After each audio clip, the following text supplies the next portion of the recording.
Hello dear student, जैसा कि आप जानते हैं कि क्लास 10th का एग्ज़ाम अब 2 टर्म में आएगा, फर्स्ट टर्म और सेकेंड टर्म।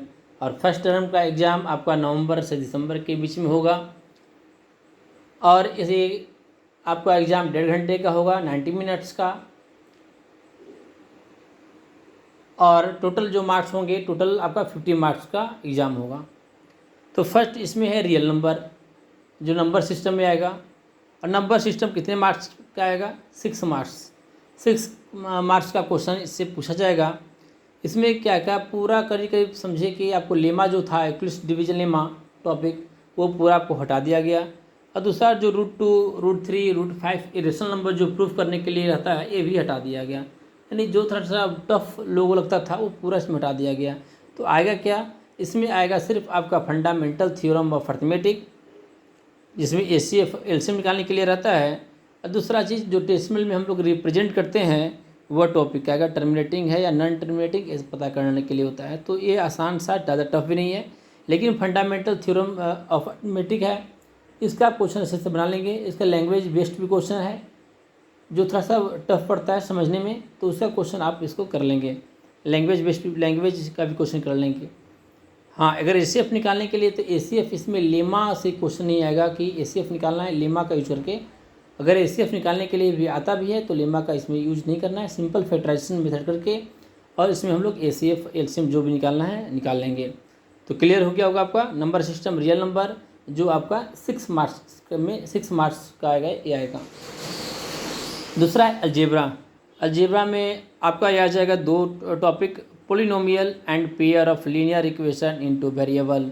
ये आपका टोटल 10 मार्क्स दोनों मिलाएंगे। पोलिनोमियल सेकेंड और थर्ड चैप्टर दोनों मिला के आपका 10 मार्क्स का आएगा।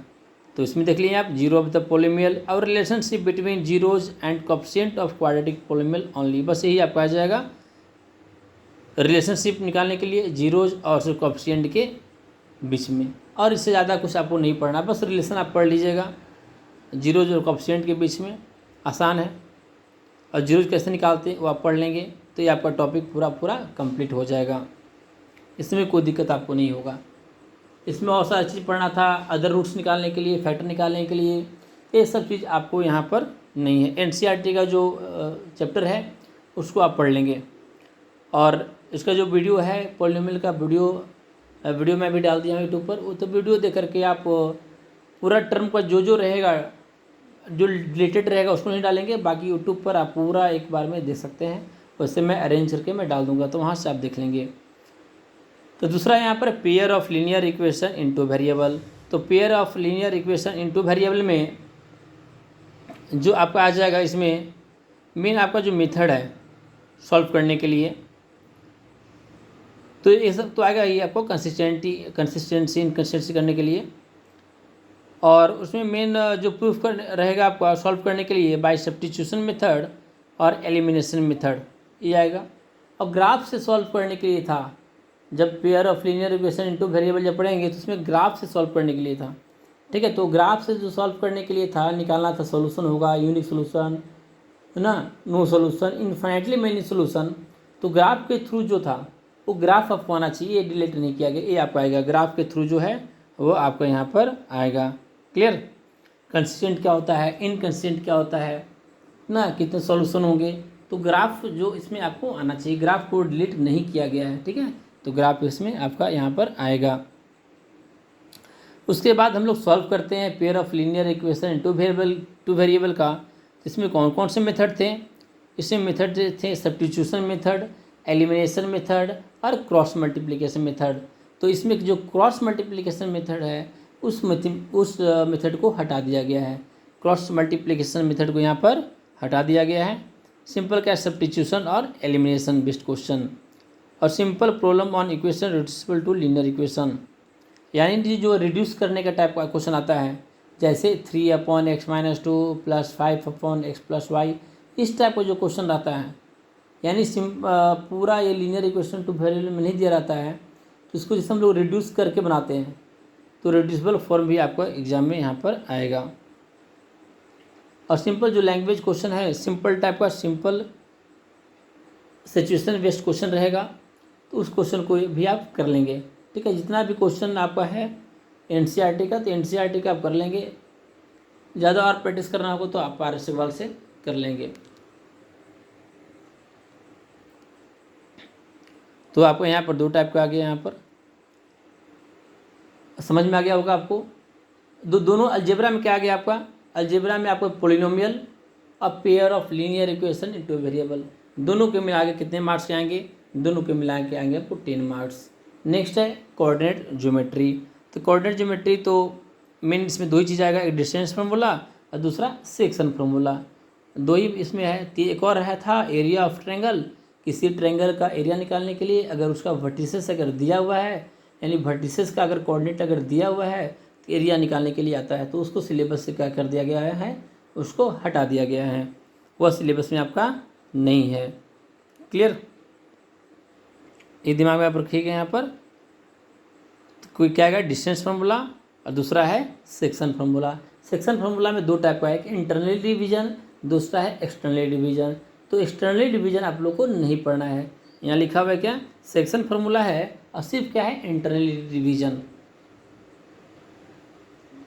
ये सभी का जो वीडियो मेरा यूट्यूब पर अब धीरे धीरे अपलोड कर रहा हूँ, जो बचा हुआ है, जो टर्म फर्स्ट टर्म का पूरा वीडियो मैं अपलोड कर दूंगा, उससे आप पूरा पढ़ सकते हैं, आपको पूरा समझ में आ जाएगा। अब मेन नेक्स्ट है, देख लेते हैं ट्रायंगल का। तो ट्रायंगल जो आएगा आ जाएगा ज्योमेट्री में आपका आ जाएगा यहाँ पर, और ज्योमेट्री टोटल आपका 6 मार्क्स का ही रहेगा। ऐसे ट्रायंगल बहुत बड़ा चैप्टर है, लेकिन मार्क्स कितने हैं, सिर्फ 6 मार्क्स। क्यों, क्योंकि पहले प्रूफ करने के लिए आता था, तो प्रूफ करने के लिए तो आपको आएगा नहीं, क्योंकि ऑब्जेक्टिव बेस्ड क्वेश्चन रहेगा, तो आपको ऑब्जेक्टिव टाइप क्वेश्चन का प्रैक्टिस करना पड़ेगा ज़्यादा। जैसे पहले हम लोग लिखने का प्रैक्टिस करते थे, लिखना का तो खैर उसका प्रैक्टिस भी करना है, लेकिन मेन जो फोकस करना है वो कंसेप्ट टाइप क्वेश्चन या ऑब्जेक्टिव टाइप क्वेश्चन को ज़्यादा से ज़्यादा प्रैक्टिस इसमें करना है। तो ट्रायंगल में जो फर्स्ट है वो आपका ऐसे थेल्स थ्योरम का है, सेकेंड है वो कन्वर्स ऑफ थेल्स है। जो आप ट्रायंगल पढ़ेंगे और जो थ्योरम लिखा हुआ है जब इसको देखेंगे तो आपको पूरा समझ में आ जाएगा कि कौन कौन सा थ्योरम इसमें पढ़ना है। तो जितने भी थ्योरम इसमें लिखा गया फर्स्ट सेकेंड थर्ड, क्लियर, उस सभी थ्योरम को क्या कर लेंगे, आप पढ़ लेंगे। क्योंकि थ्योरम जब प्रूफ कर लेंगे तो भले एग्जाम में नहीं आए, लेकिन जब प्रूफ करने से क्या होता है, आपका कंसेप्ट क्लियर हो जाएगा और आपको परमानेंट वो दिमाग में सेट कर जाएगा। इसलिए हर एक को प्रूफ करना आना चाहिए। उससे क्या होगा, जब ऑब्जेक्टिव क्वेश्चन उसी से बनेगा तो आप उसको अच्छे से बना भी लेंगे। तो सबको प्रूफ करना है, अब प्रूफ करने का उसका प्रैक्टिस भी करना है। क्लियर हो गया। तो ज्योमेट्री कितना मार्क्स का आपका आएगा, किसमें बता रहे हैं, फर्स्ट टर्म का बता रहे हैं, तो आपका ये आएगा 6 मार्क्स का।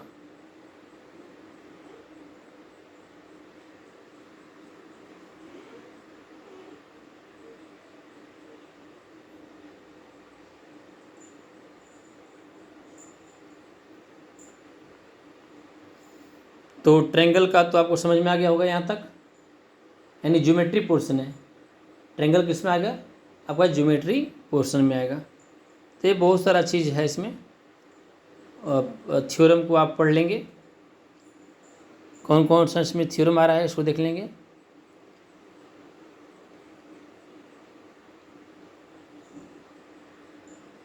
इस थ्योरम में आपके सेफ पहले के लिए, पहले तो पाइथागोरस बहुत इंपॉर्टेंट था, जो आता था एग्जाम में। थेल्स थ्योरम जो भी था ये भी इम्पोर्टेंट था, लेकिन प्रूफ करने के लिए नहीं आएगा, तो उसके बेसिस पर आपको क्वेश्चन आएगा, आपको उसको क्या करना है, उसको प्रैक्टिस भी करना है। जब ट्रायंगल है, ट्रायंगल के बाद ज्योमेट्री है, ज्योमेट्री में ट्रायंगल है, और ट्रायंगल के बाद जो आपका है वह चैप्टर का नाम है ट्रिगोनोमेट्री, ट्रिगोनोमेट्री आइडेंटिटीज। तो जब ट्रिगोनोमेट्री में देखते हैं तो ट्रिगोनोमेट्री कितने मार्क्स का आ जाएगा, आपका आ जाएगा 5 मार्क्स में आ जाएगा ट्रिगोनोमेट्री। ट्रिगोनोमेट्री आपका 5 मार्क्स में आएगा, यानी ज़्यादा मार्क्स तो है नहीं। इसमें क्या कर दिया गया है कि सिंपल इसमें 0 डिग्री 30 डिग्री 45 डिग्री का वैल्यू आना चाहिए, और जो हम लोग ट्रिगोनोमेट्रिक रेशियो जो होता है sine theta cos theta tan theta, उसके बेस्ड यहाँ पर क्वेश्चन रहेगा, उसका कंसेप्ट आपको आना चाहिए। और इसमें एक है ट्रिगोनोमेट्रिक आइडेंटिटीज में सिर्फ ट्रिग्नोमेट्री आइडेंटिटी इसमें दिया गया है sine square A plus cos square A equal to 1। Total जो ट्रिग्नोमेट्री आइडेंटिटी है टोटल 3 होते हैं, लेकिन इसमें किसके आइडेंटिटी के बारे में दिया है, सिर्फ sine square A plus cos square A equal to 1 के बारे में यहाँ पर दे दिया गया है।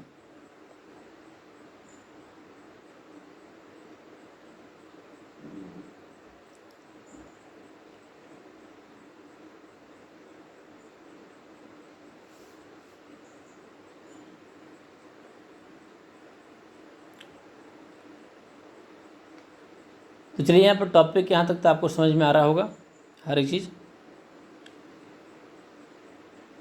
और मेन अगर मेरे यूट्यूब से अगर पढ़ेंगे, रेगुलर अगर आप पढ़ेंगे तो उसमें जितना ऑब्जेक्टिव टाइप क्वेश्चन होगा प्रैक्टिस करने का, वो मैं करीब हर एक में उसमें अपलोड कर दूंगा। आप उससे कनेक्टेड रहेंगे तो आपको ज़्यादा परेशानी यहाँ पर नहीं होगा।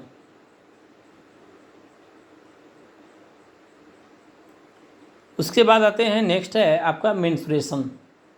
ठीक है, ट्रिग्नोमेट्री है, ट्रिग्नोमेट्री के बाद क्या आता है यहाँ पर मेंसुरेशन। तो मेंसुरेशन में क्या आता है, एरिया रिलेटेड टू सर्किल। ठीक है, तो एरिया रिलेटेड टू सर्किल किस में आता है, मेंसुरेशन में ही आपका यहाँ पर आता है।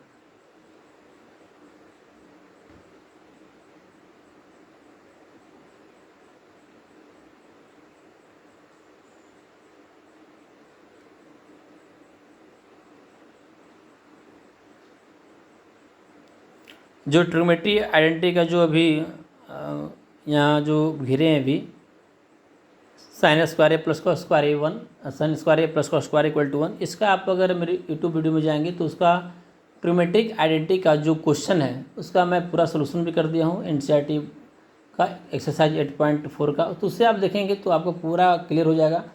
और उससे ज़्यादा जितना भी क्वेश्चन होगा करीब तो यूट्यूब में करीब सब मैं कर दिया हूँ। उसके बाहर शायद ही आए एग्जाम में आइडेंटिटी बेस्ड, लेकिन उससे बाहर नहीं आएगा। उतना मैक्सिमम प्रैक्टिस कर लेंगे, एनसीईआरटी कर लेंगे, काफ़ी है। तो मेंसुरेशन देख लिए थे आप। मेंसुरेशन में क्या था, एरिया रिलेटेड टू सर्किल। तो एरिया रिलेटेड टू सर्किल में आपको आता है सेक्टर के बारे में पढ़ना है, मेन आपको सेक्टर के बारे में पढ़ना है, सेगमेंट के बारे में पढ़ना है, पेरीमीटर के बारे में पढ़ना है सर्किल का। फिर एरिया बाउंडेड, जो एरिया जो बाउंड करता है उसको एरिया निकालने के लिए सब आता है। जब आप पढ़ेंगे तो आपको वहाँ पर समझ में उस टाइम आ जाएगा कि क्या क्या है। मतलब इसमें रिड्यूस नहीं किया, करीब समझिए कि एरिया रिलेटेड सर्किल में पूरा पढ़ना ही है, ऐसा नहीं कि छोड़ना है, सब पढ़ना है। बस सेंट्रल एंगल 120 डिग्री है तो 120 डिग्री सेंट्रल एंगल पढ़ना था सर्किल में, तो बस वो लिख दिया है यहाँ पर 60 डिग्री 90 डिग्री ओनली।